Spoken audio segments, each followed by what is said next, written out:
Good evening and welcome to our 2022 Girl Scouts 101 webinar for new troop leaders. My name is Mary Pedrick and I'm the new program manager over volunteer training and engagement. Joining me this evening is Jamie Bowling, community development manager and veteran troop leader. We are so excited to have you join us this evening and we are thrilled that you have chosen to become an integral part of our council. We're going to start our agenda this evening talking about traditions. We'll go over the Girl Scout Promise and Law, girl-led programming, ceremonies, meeting FAQs, and caper charts. Girl Scouts of all ages recite and live by the ideals listed in the Girl Scout Promise and Law. They remind us to do our best in being kind to others, respecting ourselves, making the world a better place, and so much more. These two things are something that you will need to memorize yourself if you haven't already, to be able to guide your girls for them to be able to memorize and recite them by heart. It is very important to note the asterisk that members may substitute the word God in accordance with their own spiritual beliefs. And did you know that daisies can earn the center petal badge for reciting the promise and talking about what it means to them? That's a great activity to do in the first or second troop meeting. The Girl Scout Law can be long and somewhat challenging to memorize, so you can consider teaching the girls the Girl Scout Law song. There are many videos on YouTube that can help. And I'll also be sure to share one when I send out the follow-up email from this meeting. Girls, what does girl-led mean to you? Okay, so girls help make decisions about their troop activities. And then Charlene, I hope I said that correctly, said the girls get to frame conversations based on what is important to them. Exactly. It's making it all about them. Good answers. Thank you so much for sharing, you guys. Letting the girls decide what we do for the year and guide them on what badges and pins. Good. I love that word guide, not tell them what badges and pins they're going to get, but guide them and help them make some choices that are right for them. All right. So if you've not seen this imagery yet, it is on our website, and I will be including just an image of it, a PDF or a PNG. I can't remember what format it's in, but I'll be sending this out to you as well in the follow-up email to make sure that you get to have that quick draw if you need it for any sort of reference. It outlines the ideas of what a Girl Scout is and the goals that guide our girl-led programming. So it is important to ask your girls, what they want to do. What's important for you to know, in order to get things going, you've got to know what they know and what they feel. So what are their interests? What do they like? What do they not like? You definitely don't want to be encouraging them to go for a badge if they're not going to have any intrinsic enthusiasm for it. So first, getting started talking about their interests, helping them, guiding them to what badges they might want to do, and skills as well. You can find out what skills the girls might have where they might be able to help lead the rest of the troop in earning a badge because they have a particular skill that the others don't have. Giving girls opportunities to learn, to lead, I'm sorry. So when we talk about caper charts in a little bit, you may see how they can come in handy for giving girls opportunities to lead, for helping to kind of pick and choose who gets to do that, even and especially the quiet ones that may not speak up to offer to volunteer. Every girl in the troop needs to have that opportunity to learn and demonstrate leadership. You guys touched on this in your comments, offering choices and options rather than choosing for them. So it's super important to be able to empower the girls to take ownership and make decisions. Helping also to encourage the parents to do that. So in a couple of minutes, we'll talk about parent meeting in case you haven't, if you're like brand spanking new and you haven't even gotten there yet, we'll talk a little bit about that. But making sure that you help their parents to understand how they can take this girl-led concept home, to reinforce this when they're outside of their troop setting so that the girl can learn to speak up for herself, and explain why she chose whatever it is that she wants to say she wants to do at the next meeting.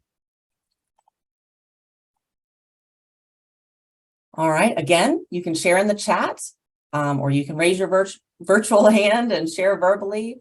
But what are some ways that you can, if you're a veteran or if you've already gotten started with your meetings for this year, what are ways that you can or already do incorporate these girl-led activities into your meetings?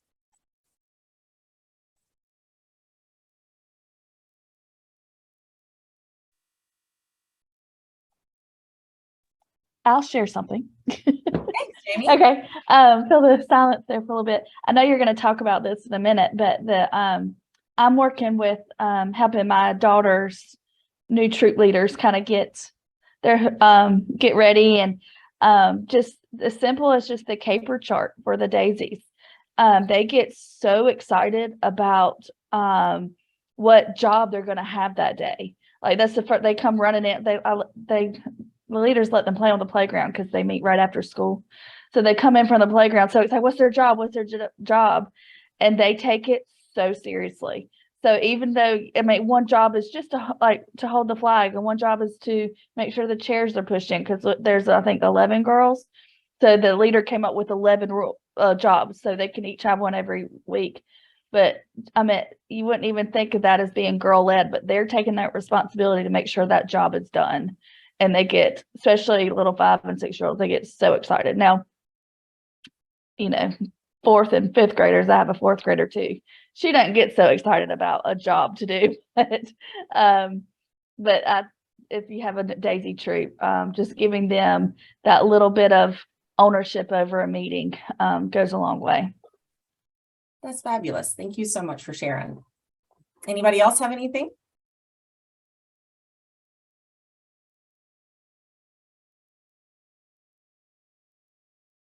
All right, then. So we are going to move on to talking about ceremonies. And there are a plethora of ceremonies in Girl Scouting, but our focus for this evening is for new leaders. And so taking that into consideration and taking the time of year that it's the beginning of the Girl Scouting season, it's fall, you new leaders will want to learn about and be sure to incorporate investiture and maybe rededication, depending on the girls that you have, flag ceremonies and opening and closing ceremonies. So that's what we're going to touch on tonight. So investiture and rededication. In both of these, individuals are being invested or rededicated. So an investiture is welcoming new girls, so brand spanking new, they've never been in scouting before, new girls or adults to Girl Scouting for the very, very first time. And each Girl Scout will receive her Girl Scout pin when she goes through the investiture ceremony. A rededication, although similar, is for people who have already been invested. So maybe they left for a while and they're deciding to come back. And so they've gone through the investiture ceremony, but they're kind of getting a fresh start, so to speak. So it's a reaffirmation of their belief in the Girl Scout promise and law. An investiture or rededication ceremony has only 3 requirements. So you can make it kind of as grand as you want to, or you can make it as low key as you want to, but only 3 requirements for the ceremony. And many troops offer combos. So you may have some girls who are going through investiture and some girls or women who are going through rededication, and you can do a combination ceremony of both of them at the same time. A part of the requirement is to recite the Girl Scout promise, either individually or as a group. Receiving the appropriate membership pin, the Girl Scout Daisy pin, the Girl Scout Brownie pin, or the traditional membership pin. It just depends on who's participating. And being verbally welcomed to the troop and to Girl Scouting. And you can choose to do that as kind of a group, as a whole, or you may want to help do it yourself, or maybe you have some other girls that are going to collectively kind of welcome. It's entirely up to you. You have a lot of freedom in sort of deciding the details of a lot of these ceremonies. All right, a flag ceremony. So the main point of the flag ceremony, and something that's always got to stay up in your brain and in the girls' heads and minds, is that the main key is demonstrating honor and respect for the American flag. So teaching about that and learning about that is going to be pretty important. Some of the things to consider during a flag ceremony that should help your girls, try to answer these to keep it girl-led, is letting them make some of these decisions, letting them help answer some of these questions. Who's going to carry the flag? Who's going to be color guard? Are you going to sing a song when you're doing it? Is there going to be a poem that might be recited after the Pledge of Allegiance? Is everybody going to then follow that up with the promise and or the law? And where do the flags go after the ceremony's over? There's lots of details that come into a flag ceremony. And there are 3 kind of primary roles, but there are a whole lot more beyond that. It's going to be super important to learn these pretty quickly. Is the color bearer, or the flag bearer, is the person who actually carries the flag. And then the color guard is always an even number. So that's kind of a little tidbit. It's an even numbered team that guards the flag, or flags, if you're doing more than just the American flag. And then the caller, or the Girl Scout in charge, is a designated Girl Scout who announces or calls each part of the flag ceremony. There are some pretty important things to know about how to handle a flag. And after this, I'm going to send you something out that's going to have kind of all of these details. It's a document that outlines the ceremony and some of the important pieces about how to handle it and what to do with it, including what to do once it's become worn out, because there are very particular ways to handle the American flag when one has become worn.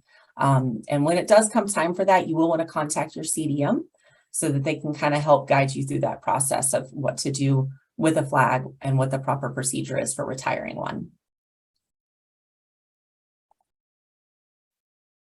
All right, and our last very important ceremonies that you guys are going to be doing at pretty much every single meeting and every single gathering you get to is an opening ceremony and a closing ceremony.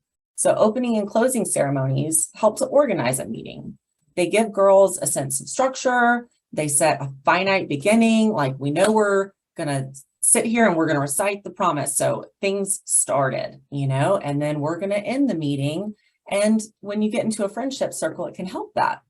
So those are just some typical ways to open and close a ceremony, but there's many other ways you can do it, whatever works for you and your girls. The friendship circle, if you've not done one yet, friendship circle represents the unbroken chain of friendship among Girl Scouts and Girl Guides around the world. It involves Girl Scouts standing in a circle like you see in the picture there. It's a little, it's almost like a square, but it's close enough. But they stand in a circle, crossing their right arm over their left arm and clasping hands on both sides. Then one girl will start the friendship squeeze. It's good to have that person selected prior to starting the circle, just so that there's no confusion about where it's going to begin. Everybody knows. And as each person squeezes hands and it makes its way around the circle, they're supposed to make a silent wish and passing it on, the squeeze, to the next person. And then typically with a friendship circle, you might sing Make New Friends, and you can do several rounds of that if you want to. It's just entirely up to what makes the girls happy and what they enjoy doing as part of your troop. Again, letting it be girl-led. And so it's pretty simple that everybody knows once that's gone around, the song is over, the meeting is over, and it makes for a nice, fun way to end a meeting or to do your closing. All right, before we move on, does anybody have any questions that you want to ask at the moment about ceremonies? You can feel free to speak up or type in the chat. Yes, I just wanted to say when we do the closing ceremony, that when you squeeze the girl's hand, she also puts her foot, in the circle, inside the circle, to let everyone know that her hand's been squeezed, and then it keeps going around. Okay, fabulous. Thank you so much for sharing that. It's all these little things that come with time and experience that's great to help share with our new leaders. And I also, when we're going around, like you were saying, have each girl think of something quietly or something. I try to bring that back to something we did that meeting. If we worked on a certain pedal or a certain badge or just learned a new life skill, I try to get them to think of how they can use that this week or over the next couple of weeks. Like if it's how to be friendly and helpful, think of, and so they can maybe think of how they can be friendly and helpful at school or at home. They don't have to share, but it kind of gives them a way to think about again what we did that meeting and how it affects their life outside of Girl Scouts. So I do that a lot at the closing ceremonies as well.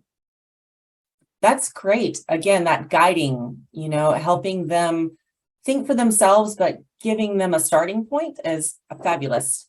Thank you for sharing. Anyone else? Anybody have any questions?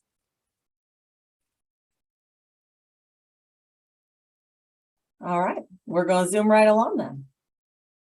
So we're going to get to the one that I've seen and heard the most questions come up about are all of the meetings involved and how to get things kicked off and started. So I'm going to go through and share some information, and then, like I've done several times, leave it open. So if there's any questions that we don't touch on that you have, that's why we're here. And we want to make sure to try to provide you as much information as we can.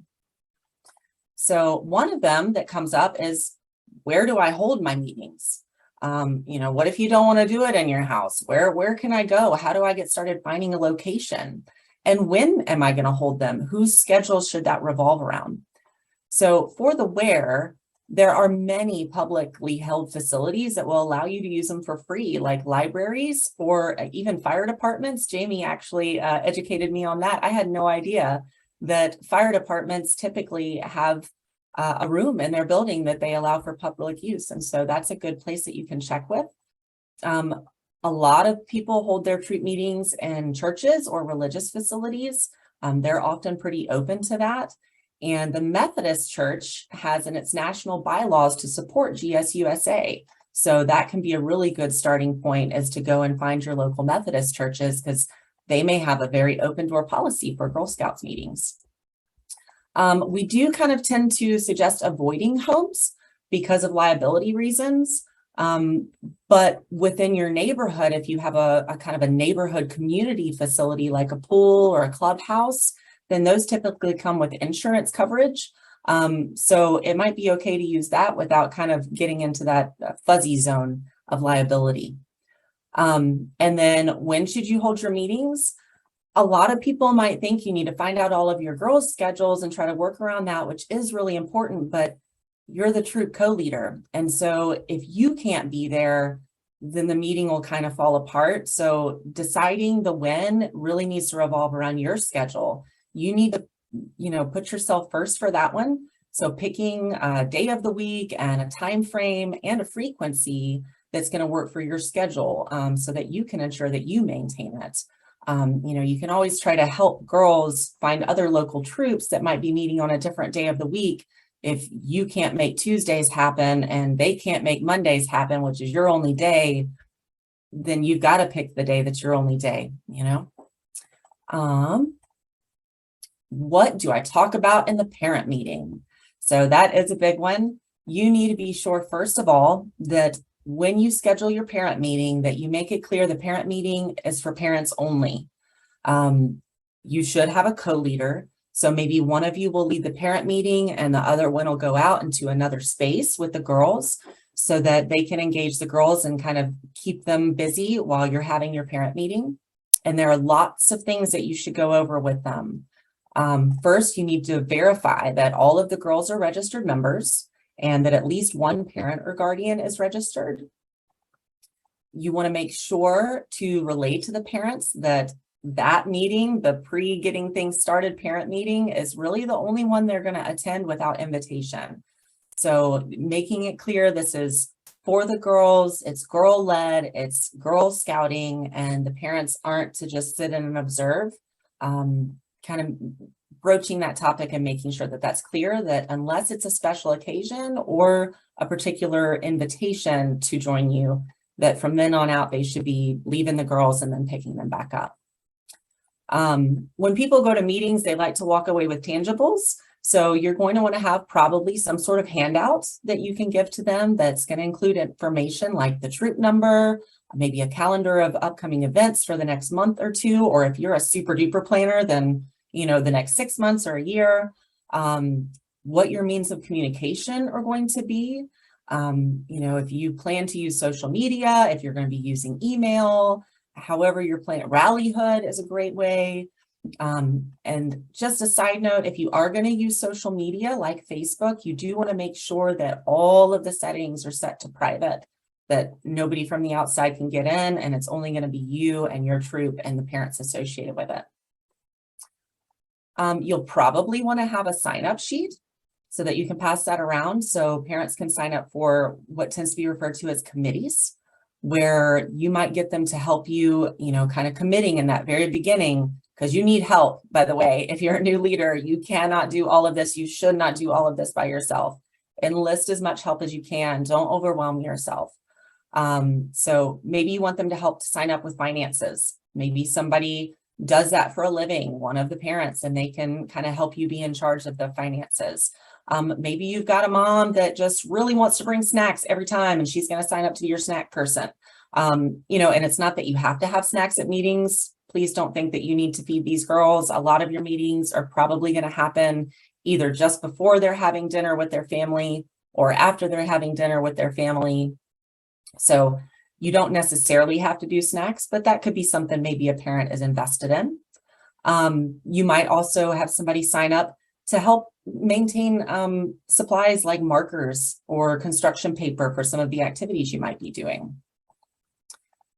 If you're going to have dues, you'll most certainly want to talk about your dues for your troop. Not all troops have dues.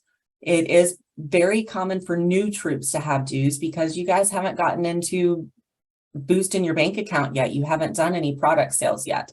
So you're probably going to want to start your year with some level of dues, and you can ask your CDM for some guidance on that, or your troop mentor for some guidance on what might be appropriate, but you'll want to cover that. Uniforms. Parents are going to want to know, you know, what are the basic components? What's the bare minimum that they need to have to get started? And when are they going to need to have that by? You know, for example, when's the first public event that your girls are going to be in public? Maybe they're going to participate in a parade, or maybe they're going to go be at Zoo Day this Saturday or something to that effect.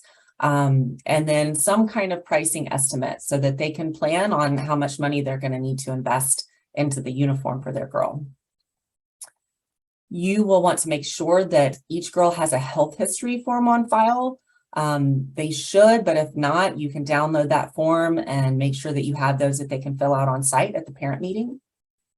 And lastly, you will, again, we touched on it before, that girl-led concept. You're going to want to talk about that in your parent meeting so that you can explain to them, you know, this is what girl-led means for us. This is what we do in Girl Scouting, and girl-led guides our scouting season and our activities, and give them some of those ideas about how they can help to reinforce that concept at home.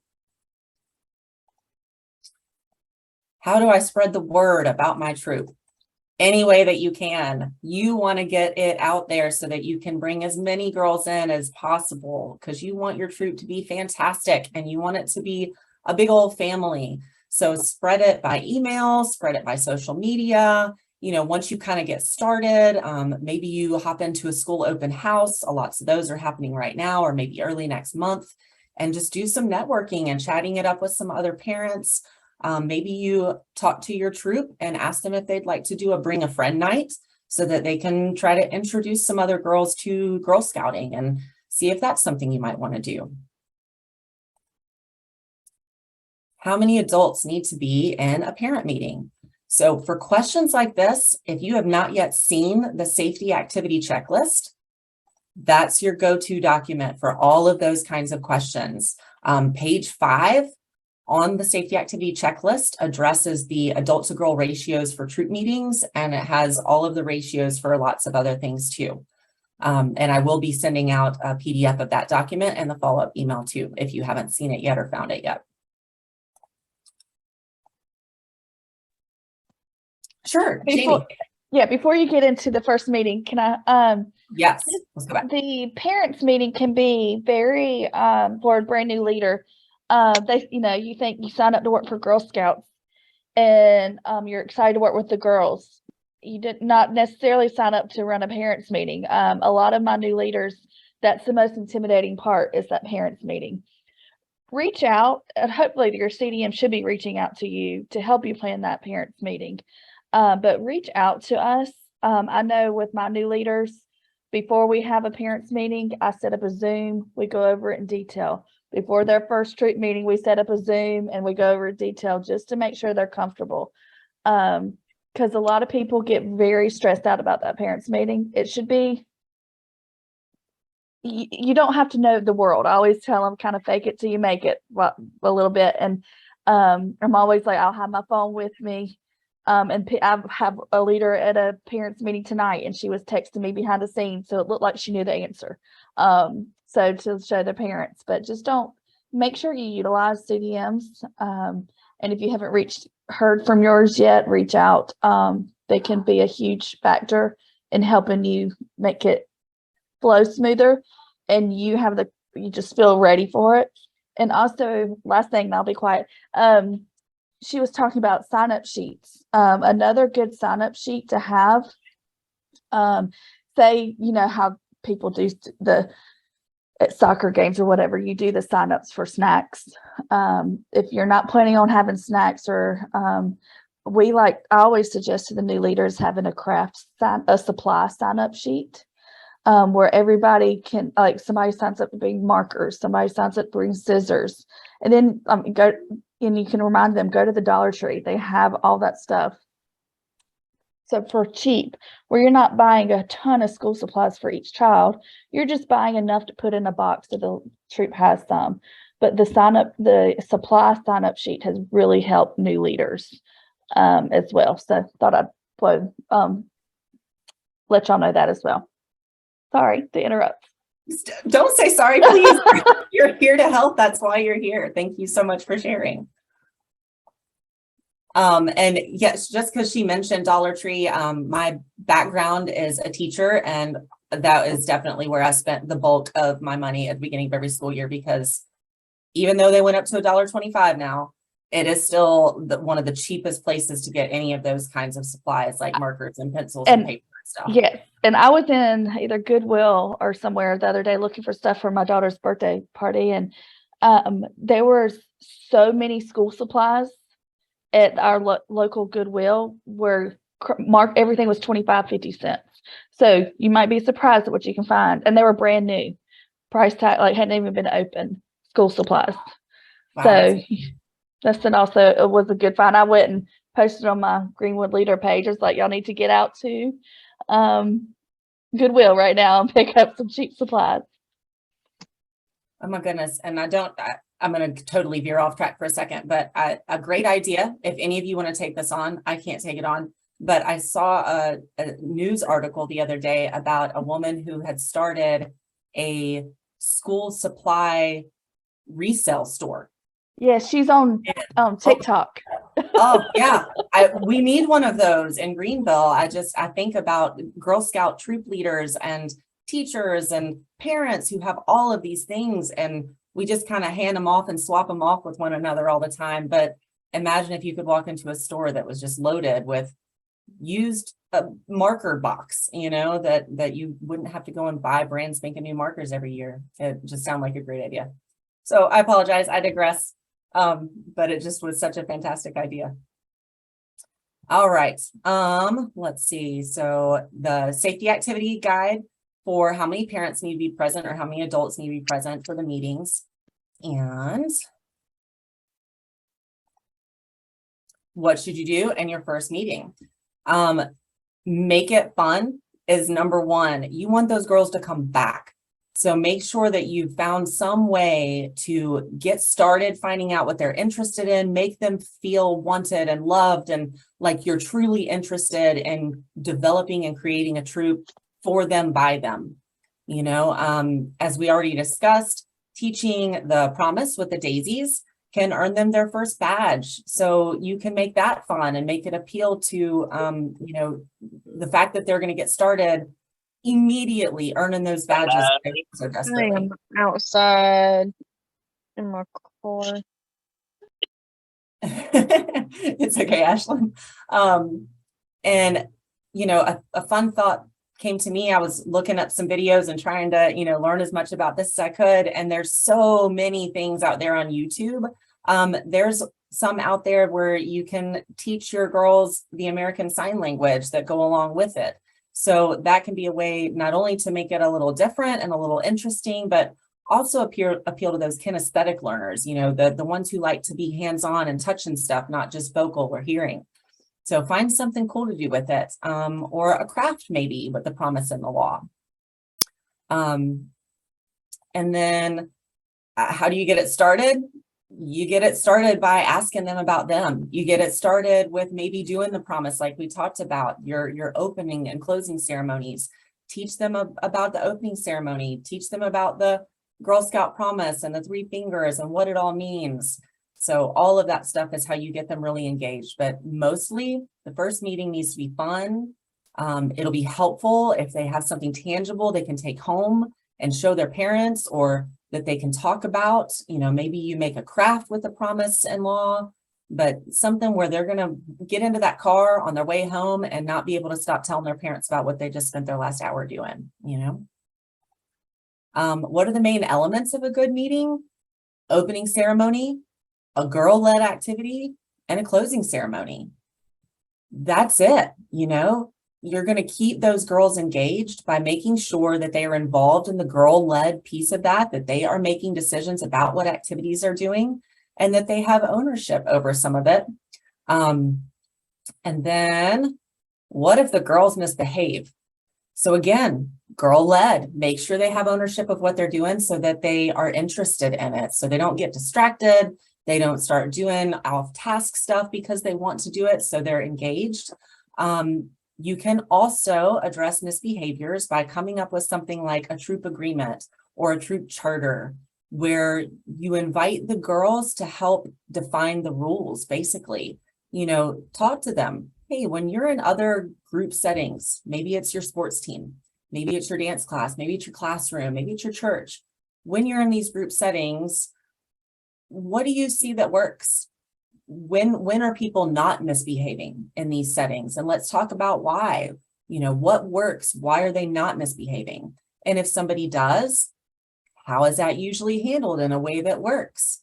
You know, help them define what makes things go smoothly, and help them define what fair consequences are for when guidelines are broken. And that's, you know, going to help make everything go well, and everybody will be on the same page about what does happen if the girls are misbehaving. And then how do you wrap it up? So at the end of your meeting, you'll want to make sure to go over when's the next time we're meeting, what are we going to be doing, and then do one of those closing ceremonies. In your first meeting, you may want to teach them the friendship circle. You may want to teach them the first verse of Make New Friends and practice that a couple of times. So that's the FAQs. Please add more if you have more. Feel free to type or speak up.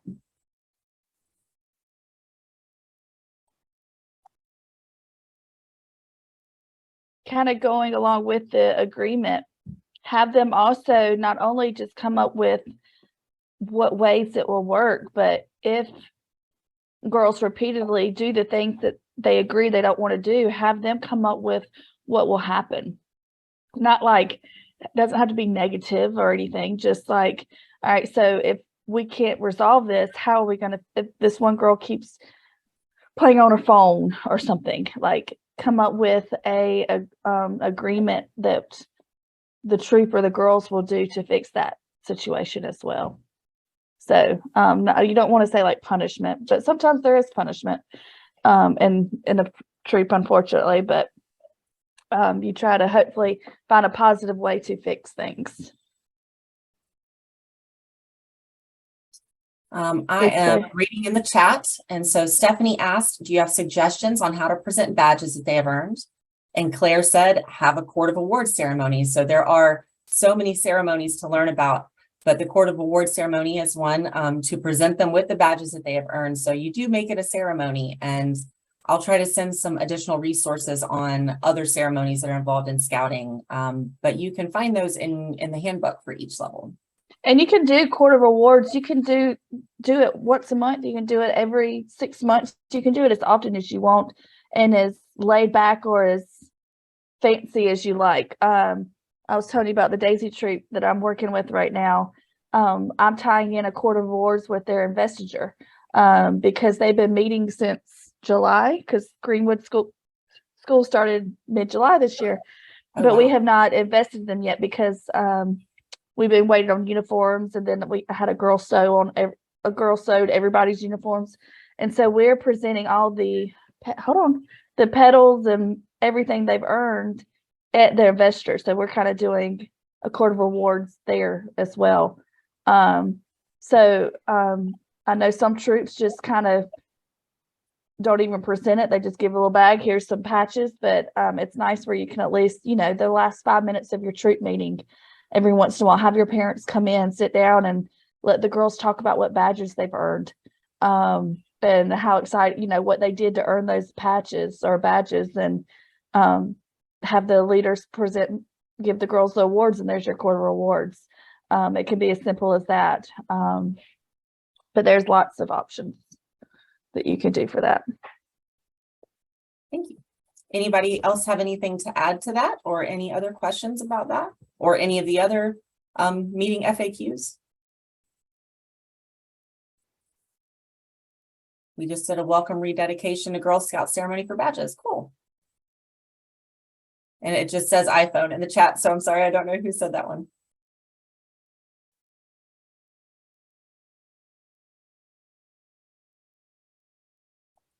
All right, well, we're going to move on from the meeting FAQs, but you've got our email addresses. So after I send out the follow-up email, please don't hesitate to reach back out or to reach out to your CDM or your troop mentor.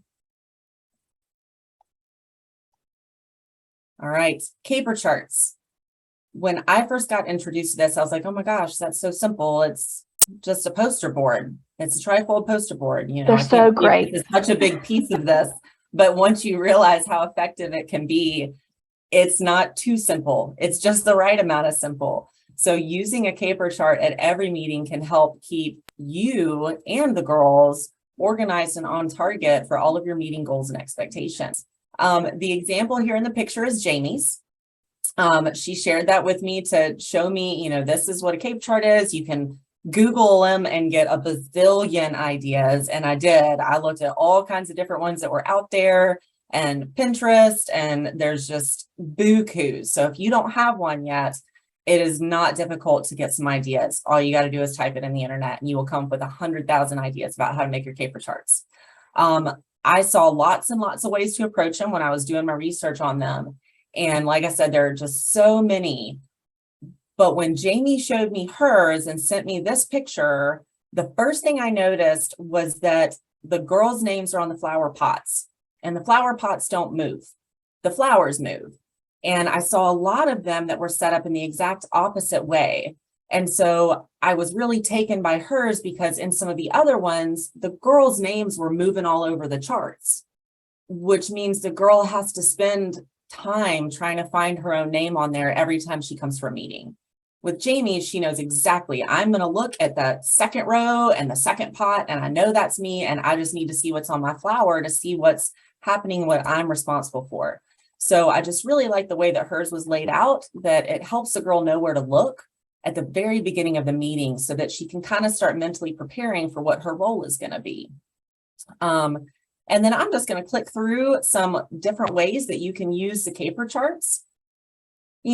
We talked about ceremonies, and with the flag ceremony, for example, who's going to be the caller?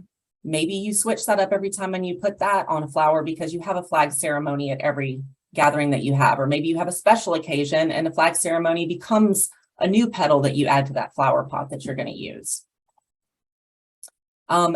Just being able to help teach girls patience by teaching them that, okay, it's not my turn to do this week.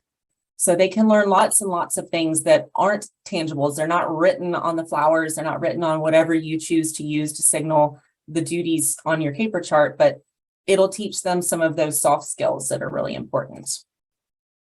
You can use them for who's going to distribute supplies. How great is it if you've got one person that's going to walk around with that box of markers and help people, or that's going to be your person passing out paper, and they know that's their job that day. Cleanup duties as well. How great is it when you can walk away and you know you've got 1 or 2 girls and they are the ones that are picking up all those markers and all those pieces of papers that got distributed out. Instilling pride is another one of those soft skills that's not going to be one of the flowers that moves around from pot to pot, but it's something that comes along with it. So teaching the girls that, hey, this is your job. And when they know this is my job and everybody knows I'm the one that's going to do it, and they're going to be looking back and reflecting on that, I'm going to have pride that I did a good job cleaning up today because that was what I was assigned to do on the caper chart. Choosing activities, you know, maybe instead of having it always be a democratic voting type of process, at this meeting, we're going to talk about 3 things that we can possibly do to earn this badge. And for this badge, these 3 girls are the ones who are going to choose what we're going to do. So you can use it for that even. And maybe who's going to lead the promise and who's going to lead the law when you recite those.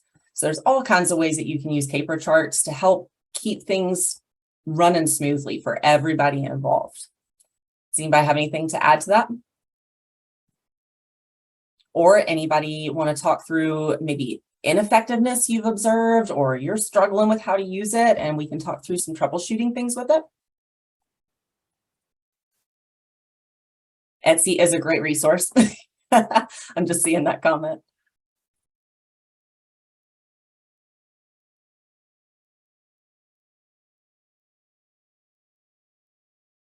No, we're feeling good about caper charts. It's fantastic. All righty then. I kind of just touched on that. If you've seen others use them in any other ways that weren't any of those things that I just popped up as ways to use caper charts, anybody have a different thing that you've used them for, or that you've seen them used for, that might be kind of out of the ordinary? You can also just use them, even if you have like this one, like the example, we use it every troop meeting. But if you're going camping or going on a trip, you can make a caper chart that's specifically for that day or for that event. So you would come up with the, like, especially with camping, you would come up with the different jobs you would have for the camping trip. I know when I was growing up, my leader did that for every event we went to. So no matter if it was just like the day trip to the zoo or the weekend camp out or hiking trip, we knew that there was going to be a caper chart. We had rules. We had jobs that we were responsible for each day. And they changed. If it was just for a day, they changed every once in a while. But don't just think they're used for troop meetings. They will come in huge help, especially as girls get older. Like if you do a camping trip, definitely you don't have to have the big folder, you know, the big display, but at least the jobs assignments will help the weekend and the event go much smoother when the girls know they're invested in that and making sure it runs right.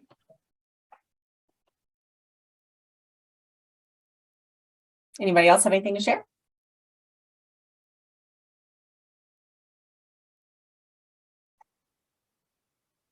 All right. So I promised you resources, and that's the last thing we're going to touch on. What this mostly is a breakdown, because there are so many resources, and often we encounter people asking questions about how to do something because they don't know where to find the information about how to do something. So this is kind of a breakdown of the types of things that you'll find in the volunteer toolkit or on GS Learn or on our website. So the volunteer toolkit is everything about your troop. It's what you're doing, what they've done, who's in it with your rosters and attendance and all of that kind of stuff. So volunteer toolkit is mostly going to be about you and your girls. GS Learn, you can take training videos on how to use volunteer toolkit. You can get training videos on how to manage your finances. If you're struggling, you're just getting started, you're not really sure what direction to go with that. You should have already gone through the co-leader certification program. But if you get a new leader that comes in because your troop's growing and you got to get one more adult in there, make sure they know GS Learn is where they go to find that. Rallyhood, we do want to try to start using that. If you've never looked at it, take a look at Rallyhood. I'm actually getting ready to start one specific for training for our council. So I'm going to have a rally myself that's going to be out there and available where I'll be sharing resources. And all of those level basics about, what badges are they supposed to earn? How are they supposed to earn them? How do we do the ceremonies? All of that kind of stuff. On the website for our council, you can find that safety activity checkpoints document. But like I said, I will email that to you directly just so you can save it on your computer for reference. The blue book of basic documents that's got a whole bunch of resources in it, and more information about troop finances. And if all of that and you searching on your own is just, you're coming up with nothing, or you're not real sure what the right answer is, you do have people, you have a support system. Please don't feel like you are alone. That is the most important as a new leader. Don't allow yourself to get overwhelmed. Come to us, go to your service unit manager, go to your CDM, go to your troop mentor if you have one. And if all of that is done, contact customer care or reach out to me, reach out to somebody. We are here to support you. We want you to be successful. We want you to enjoy being a troop leader. We want you to come back year after year and grow your troop and go through all of the different levels with your girls. Maybe you start with daisies and you get to see them by the time they go off to college and they're done. That's what it's all about. So if you do feel overwhelmed, please reach out. You've got so many of us out here wanting nothing more than to help you have a great year. So now Yes, we've got there was a good What other point in the chat. Oh, also SU meeting. Yes, service unit meetings. Thank you so much, Jamie, for picking up on the chat. I know some people that I've heard them say they don't really go to their service unit meetings. They kind of feel like it's just delivering information and it's kind of boring. Oh my goodness. And then I sat in on one and I attended a service unit meeting and I saw just how valuable it can be. What an amazing resource to have all these other troop leaders who have the same questions, or they have the answers, or they have this great activity that they do, and you can talk about it and you can learn from each other and you feel less alone. So yeah, service unit meeting is a fantastic resource. Please try to go to them. And if you're not having them or you don't know, again, ask your CDM, find out who your service unit manager is if you don't know, and try to get to those. And Stephanie, you had a question about bathrooms. It kind of really depends on the age group. I assume you're talking about younger girls. I feel like older girls should be responsible enough just to get up and go as they need and come back. But third grade, like daisies, brownies. What we do is we have designated a bathroom break in our meeting. So they either have to go before, or like we have snack because they're meeting right after school. So after snack, they go to the bathroom. If not, if someone has to go to the bathroom, they come to us and tell us. And one of our jobs is to be a bathroom buddy. So they get the bathroom buddy and they go to the bathroom in a pair with an adult standing in the hallway, making sure they go to the right spot. But the girls know if they have to go, they come to us quietly. They don't have to I need to go to the bathroom, because that happened the first meeting. And we told them, just get up and come tell us quietly. It's nobody's business that they need to know you have to go to the bathroom. And then that keeps everybody else in. Oh, I want to go. I want to, So she quietly will go and we get the bathroom. Unless she happens to be the bathroom buddy, then we'll just assign her someone else to go. So they go in pairs to the bathroom and come right back. If they're loud and all of that about it, they lose their privileges of going with a friend and they have to go with an adult. It's not as fun. They want to go with a friend. I'm not going to let them go to the bathroom. But you can tell if they really have to, or if they're just going in there to playing, that's when an adult goes with them. So I don't know if that might help for you, but I mean, if they're juniors or older, I think they're responsible enough to know when they need to get up and go to the restroom, and they can go quietly and come back.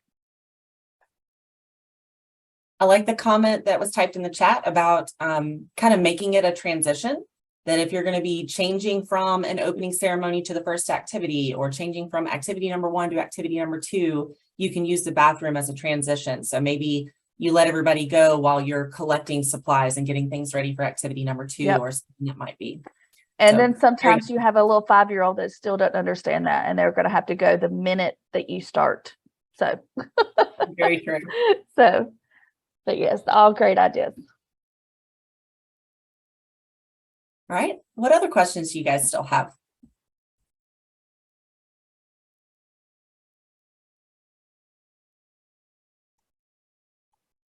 Oh my goodness, Jamie, we're just geniuses. We gave them everything they needed tonight. I know. Tell me about it. It's nice. I'm really pleased that we're not being bombarded with questions. I think that hopefully means that we anticipated a lot of questions that you were coming with. But we love you having questions. So. Yes, no, please, always. Like I said, we're here. Everybody's here to help you. And so whatever questions you have, there's not a bad one. Coming from public education setting, I always told my students, if you have a question, guarantee you at least one other person in the room has the same question. And so if neither of you speaks up, neither of you gets the answer. So always ask questions. That whole "there are no stupid questions" quote that's out there, it's true, because if you have it, somebody else has it. So we're always here to answer and welcome any questions there are. This is Jessie Rivera. Hey, Jessie. This is brand new. We've had like our one welcome meeting, and that's it for brownies. So really excited. But could y'all comment a little bit on like camping and going to the camps and that sort of stuff? That was one of the first things a lot of the girls asked about. And I'm just curious how other troops kind of handle that. Like, when do y'all go? How do you kind of ease into that, especially for new leaders and that sort of thing? I was in Girl Scouts as a child, but I feel like these girls, because they were in kindergarten when in 4K when everything went virtual with COVID. Mm-hmm. So none of them were brownies. This is all brand new for everybody. We've got like a whole group of second graders, and they're super excited and want to do all the things because they've been, in their house basically for the last 3 years. So just trying to, figure out realistically what might be reasonable kind of expectations, especially with camping and, going to camp and cabin camping and versus tent camping and all that kind of stuff, because we've had a lot of questions. What I So suggest to exciting, you, Jessie. yes, what I suggest, and please everybody, leaders chime in, since you're first getting started, well, there will be training that you have to do if you do like tent camping outside, that to make yourself feel more comfortable being able to do that. But start off small, because you don't know how some of these girls will do away from their parents overnight. So maybe like a church lock-in or something inside in town close to where parents can come, just in case, since everybody, that is a brand new troop and you're still learning everyone. Use your cookie sale as a big motivator to raise money for a nice camping trip. And then, you will have the bad weather over by then. You'll have the girls knowing each other. They've already experienced an overnight probably with your troop, as a practice run. And then check out some of our facilities or a local state park or somewhere that you might have cabins, or somewhere that you wanted to camp. And I would start with cabin camping first before you do tents. Yes, Rambler cabins and lodge are a great start. Magic, we have the hybrid one happening. Just an FYI. Yes. So I would You can start do both. like the Rambler. They have bathrooms in the rooms. You're in the mountains. It's a beautiful setting. You can do outdoor cooking and all that, but while you're sleeping, you're inside. And then we like to call it a progression. So you're starting out overnight, like at a church or somewhere, a lodge, then ease into a cabin, and then go to tent. But use that cookie sale to help, have that one of their goals that they want to do is, plan out a nice big camping weekend, see how much money you would need, use that as their, so that can fully fund their trip. And then you will have time to get whatever training. Yes, tent camping in the backyard is a great practice too. Just start easy and don't just think you have to go into a full-on big camping trip, and not then in return, you or the girls might not be emotionally or physically ready yet. And be prepared for it. use this time to adjust to getting ready, and you're gonna be much more enjoyable experience. I'm looking at the comments. I love it, Claire. Thank you so much for saying that you've been a leader for 11 years and you want to help, and then commenting on the backyard camping as a good practice. Appreciate that. And Jamie, thank you so much for chiming in and answering, because that is something I don't have the answers for, and that's why I needed you as a subject matter expert.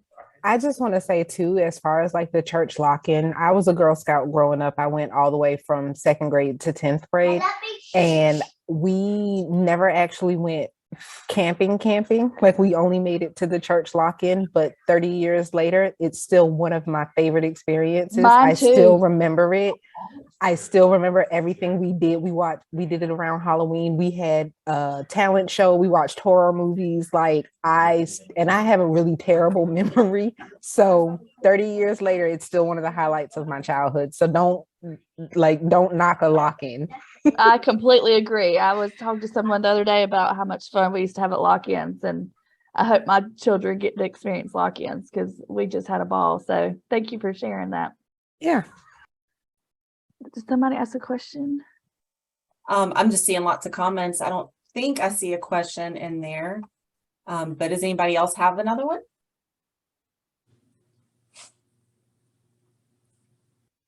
Or other comments, anything you want to share, and it doesn't have to be about camping. It can be about anything we talked about tonight.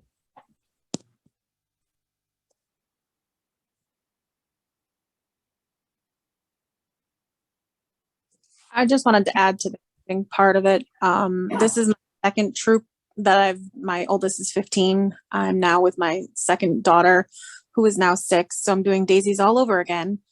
But with her troop, with my oldest troop, we did do camping, and it was easier to start when they were daisies, 2nd year daisies, as doing a lock-in first and then going from there and working them up. So I would say do that first before, because a lot of them do get a little frightened being away from parents. Good call. And if you do have daisies, just remember, I mean, you might not know this, I should say just remember, just know that if you do it overnight with daisies, it's allowed, but it's for every child, they have to have an adult with that child. So overnight's a little tricky with daisies. Some people still want to do it. You're a brave one if you do, but you can do like a lock-in or something at the church, something, but it's for every girl, you have to have an adult, a parent with every child to spend the night. It's a 1-to-1 ratio for overnights with daisies. I say wait till brownies, but if you want to embark on that, good luck. Oh, I've done my second. This is my daughter, like I said, 15. So this is not, I've done it before with them, and the gung ho, but I told them, I said, we're not going to do it now. We'll wait till May, the end of going from daisies to brownies. It'll be our big hurrah. That'll make a big difference that 1 year. Yep. That's awesome. Yeah. So, well, thank you for coming back to do another trip. yeah, absolutely. Thank you all for doing Yeah. trips and being here and volunteering. It's just And wanting to learn, even if you already knew everything, or wanting to learn and wanting to share. So thank you. Yes. All right, y'all. We are at 7:33, so I don't want to keep you any longer. I do want to make sure that you do have our names, you have our email addresses, and you should have that anyways from the email that I sent out with the Zoom link. And like I said, I will be following up probably tomorrow morning with an email that's going to have several documents in it, several hyperlinks in it, all kinds of stuff related to what we talked about tonight. And if you want to reply to that and say, hey, we talked about this, but I don't see that attached, please don't hesitate. If you've got follow-up questions, ask them. If I don't know the answers to them, I'll find somebody who does. And if you haven't seen the new Leader Learning Series, What's Up Next? We have the Understanding the Girl Scout Leadership Experience, also referred to as the GSLE, and that's coming up on the 20th at the same time frame, the 6:30 to 7:30. So if that's something that you don't really have your brain wrapped around yet and you want to come learn more and you're available at even, be sure that you register for that one. And that's what we've got for tonight. So again, appreciate you guys coming. Thank you so much. And everybody have a wonderful evening. And I know I'm only one of your community development managers on here. But if you don't know yours, I'll be happy to introduce you to your community development manager if you want to reach out to me to make sure that you are in contact with yours, because hopefully it's a great resource for you. So I think I have one leader on here, Amanda. So thank you for coming, Amanda. All right. Thank you guys. Thank you all. Thank Have a you. great night.